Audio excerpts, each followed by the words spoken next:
Olá pessoal, sou Pedro Coelho e estou aqui para gravar mais um vídeo para vocês tratando de um tema muito interessante na seara prática do processo penal e também de muito importante porque revela uma atualização jurisprudencial. Afinal, trata-se de um tema que veio retratado no informativo 611 como um julgado da terceira sessão da referida corte do STJ.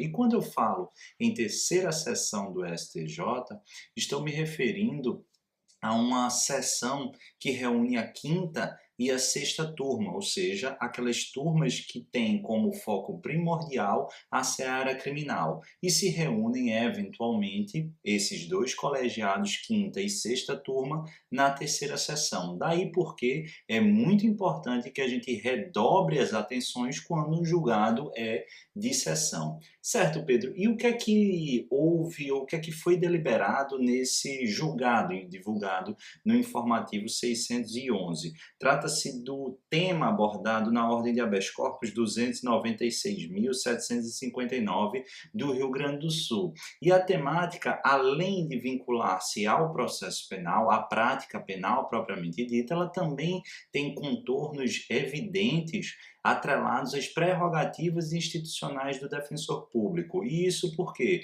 Porque a temática envolvia basicamente quando se efetivaria a intimação e, especificamente analisando o caso concreto, se uma eventual decisão proferida em audiência na presença do defensor público demandaria a remessa dos autos para que essa intimação se aperfeiçoasse. Pedro, não entendi bem. Vamos por partes. O artigo 4º da Lei Orgânica da Defensoria Pública, a Lei Complementar 80 de 94, com redação aperfeiçoada, melhorada, conferida pela Lei Complementar 132 de 2009, ele indica, por exemplo, lá no artigo 5º, que para o exercício das atribuições defensoriais do defensor público, ele terá vista dos autos para melhor efetivar o contraditório e a ampla defesa em favor dos seus assistidos.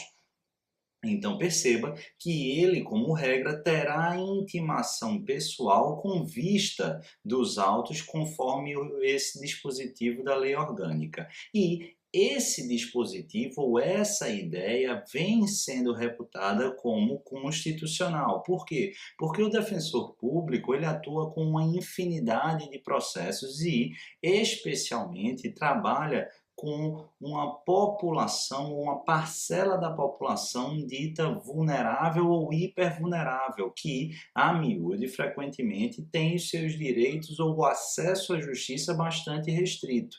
Então, é de bom tom conferir algumas prerrogativas para que se efetive ou potencialize a possibilidade do exercício do contraditório e da ampla defesa. Até aí, tudo tranquilo. Agora perceba, então os tribunais superiores já há algum tempo vêm caminhando no sentido de indicar a intimação do defensor público, em regra, como um ato complexo. Por quê? Porque não basta a ciência da decisão para que a intimação se aperfeiçoe, mas é preciso uma outra fase, um outro aspecto, justamente a remessa integral dos autos. E é só com o ingresso dos autos remetidos na instituição de Defensoria Pública, na parte administrativa da Defensoria Pública, que teremos a efetivação da intimação.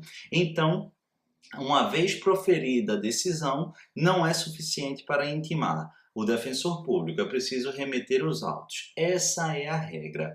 Agora, o que é que acontece? Lá no artigo 44, tratando-se de Defensoria Pública da União, mas essa ideia também é replicada em outros dispositivos, como artigo 128, artigo 88, 89 da mesma lei orgânica, há uma indicação de que essa intimação, ela com vista pessoal dos autos, com vista dos autos, ela somente se daria quando necessário. Vamos nos ater a essa expressão, quando necessário. Por quê? Porque um lado da doutrina, uma parcela da doutrina, que se findou minoritária, conforme a gente vai ver, dizia assim, situações existem em que o próprio legislador entendeu como desnecessário necessária a remessa dos autos e, segundo essa corrente doutrinária, um dos exemplos ou uma das situações que confeririam a aplicação desse dispositivo e a dispensa da remessa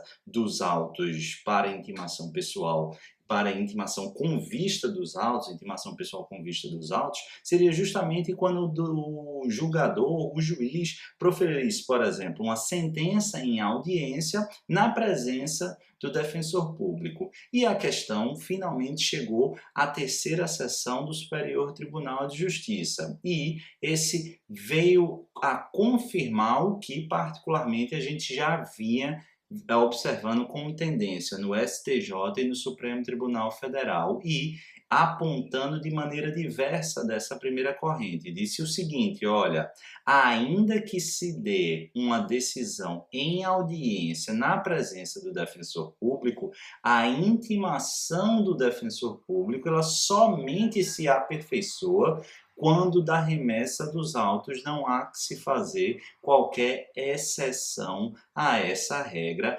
ainda, portanto, que esteja na presença do defensor em audiência, é imprescindível que haja a remessa dos autos. Agora, vamos aprofundar um pouquinho, porque você provavelmente deve estar se perguntando, certo, Pedro? E aquele dispositivo, como por exemplo no artigo 44, que diz, quando necessário, olha, o STJ ele não chegou nesse precedente a abordar essa exceção, mas ele fez o seguinte, mas a gente, melhor colocando, pode fazer o seguinte, o que eu entendo como correto e aparentemente o STJ de maneira implícita veio a corroborar também com o entendimento. Essa partícula ou essa expressão, quando necessário, é uma válvula de escape não para o julgador, mas uma válvula de escape trazida para o legislador para que o defensor público analise a necessidade, a imprescindibilidade ou não da remessa dos autos.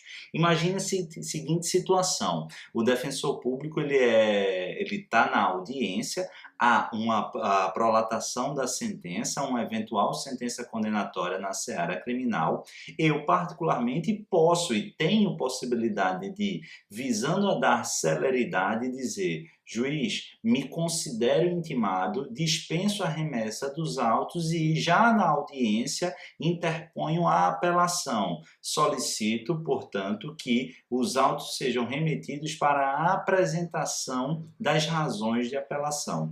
A gente sabe que é possível apresentar a apelação na seara criminal com a peça de interposição e, posteriormente, de maneira apartada, apresentar as razões recursais. Se você tem dúvida desse funcionamento da apelação na seara criminal e peculiaridades do sistema recursal no processo penal, comenta no vídeo abaixo, me dê sugestão sobre esse tema para que eu possa trabalhar aqui com vocês. De toda forma, o que eu quero registrar é a intimação do defensor público é ato complexo e, como tal, ela se aperfeiçoa não apenas com a ciência do conteúdo decisório, mas sim também com a intimação pessoal agregada à remessa integral dos autos. Nesse sentido, a jurisprudência do Superior Tribunal de Justiça e também do Supremo Tribunal Federal. Espero que tenha esclarecido. Um grande abraço e até o próximo vídeo.